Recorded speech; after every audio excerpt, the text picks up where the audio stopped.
decisions have been a hallmark of the new NDA government at the center, and the decision making has picked up steam like never before. Many state governments have also followed suit.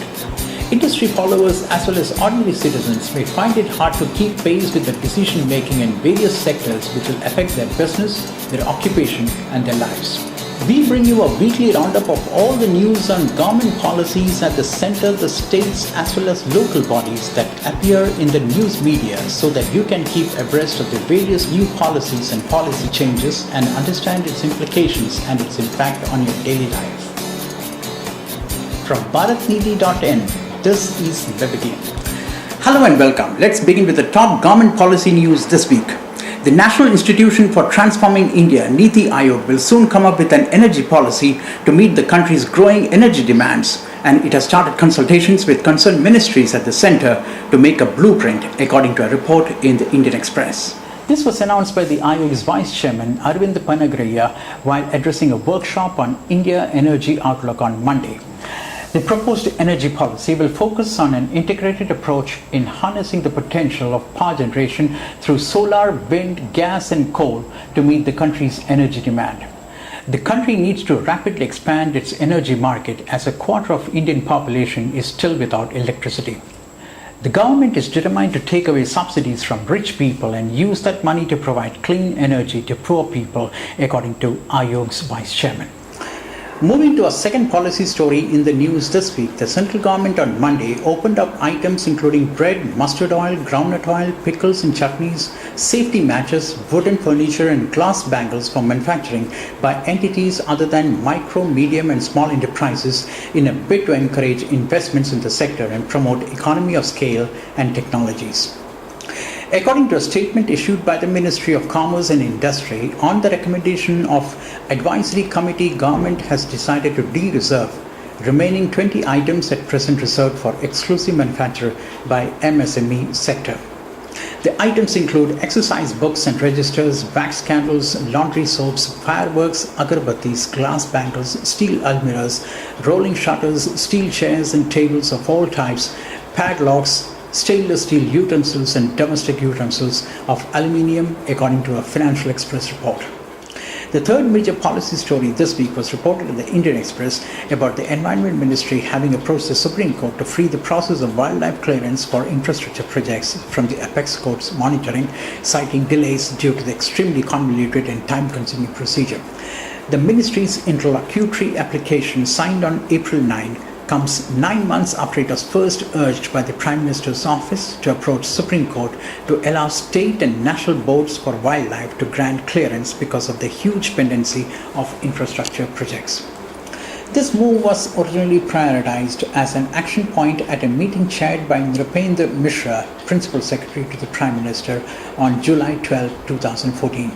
Moving to the next story, it's a powerful editorial written by the Hindustan Times, which says that from a slowing economy prone to risky policy inconsistencies to a country with one of the brightest growth prospects, India's image has seen a turnaround over the last 10 months.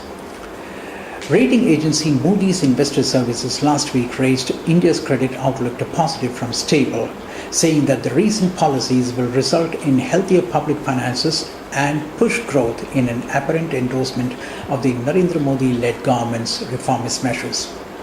Another agency, Fitch Ratings, echoed a similar opinion, praising the government's reforms agenda for bringing dynamism back. These observations are in sharp contrast to the phraseology used to describe India's state 2 years ago.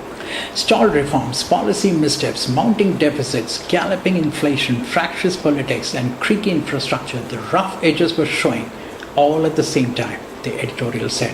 Last week, when Prime Minister Narendra Modi was on his 3-nation tour, he promised to make corrections wherever required in rules and regulations to make India a global manufacturing hub, and asserted that India is now a changed country. He also told top German businessmen and industrialists not to go by old perceptions, but to come to India and feel the change in the regulatory environment. Modi's pitch for attracting foreign investors to boost his Make in India initiative came at the inauguration of the Indo-German Business Summit at the Hanover Fair, where he and Chancellor Angela Merkel opened the Indian pavilion. In another significant policy news, the Union Ministry of Environment and Forests has closed down its single window project clearance system and reverted back to the 2009 procedure that meant obtaining environmental, forest and wildlife clearances separately.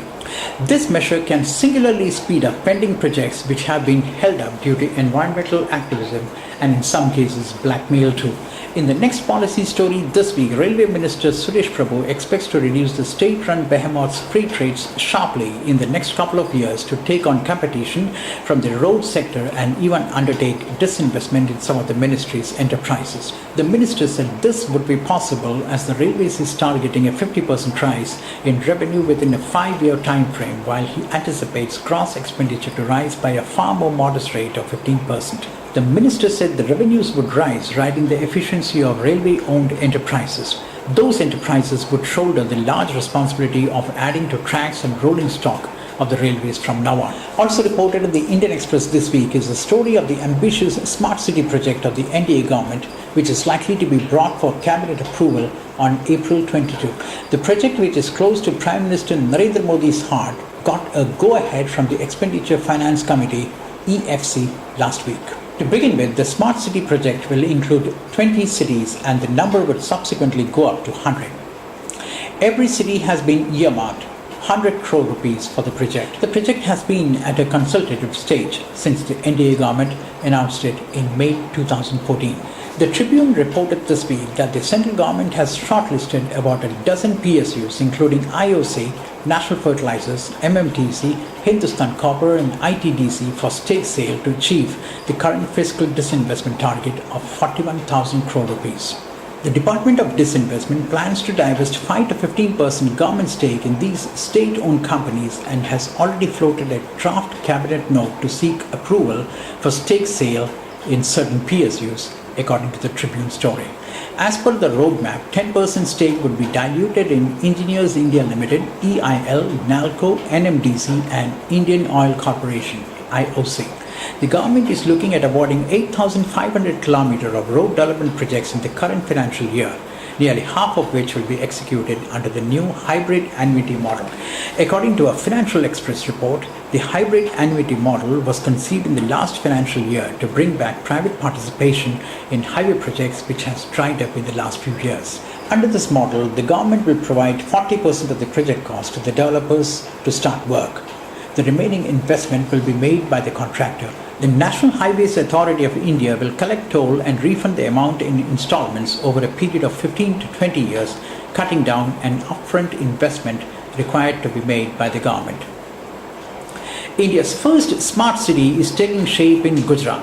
The government's push to accommodate a booming urban population and attract investment rests in large parts with dozens of smart cities like the one being built in Gandhinagar on the dusty banks of Sabarmati River. So far, the smart city called Gujarat International Finance Tech City, also known as GIFT, boasts of modern underground infrastructure. The plan is to make a metropolis complete with gleaming towers, drinking water on tap, automated waste collection and a dedicated power supply.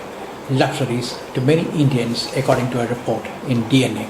India's growth story is expected to dominate the headlines in the years ahead, with both the World Bank and the International Monetary Fund predicting robust expansion for Asia's third largest economy on the back of reform initiatives launched by the government and the impact of lower global oil prices. The Times of India reported that the fact that India will overtake China as the fastest growing economy by 2015-16 is well acknowledged.